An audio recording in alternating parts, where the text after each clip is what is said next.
कोजागिरी पौर्णिमेनिमित्त तुळजापूरकडे आई तुळजाभवानी मातेच्या दर्शनासाठी पायी चालत जाणाऱ्या भक्तांची अलोट गर्दी दिसून येत आहे.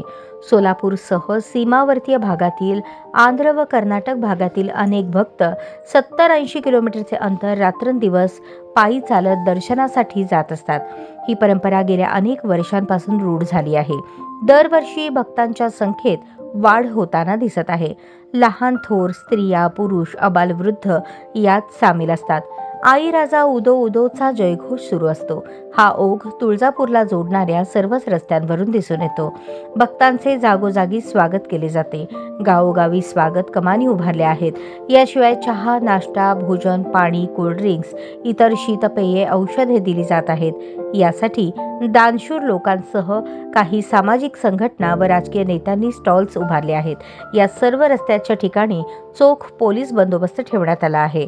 आजच्या कोजागिरी पौर्णिमेला आदिमातेचा महाउत्सव तुळजापूरला असतो. लाखोंचा जनसमुदाय येथे एकवटताना दिसतो.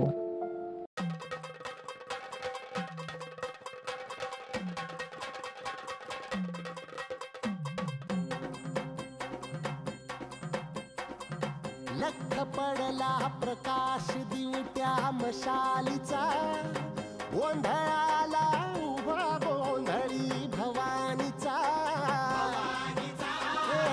लख पडला प्रकाश दिवट्या मशालीचा, गोंधळाला उभा गोंधळी भवानीचा.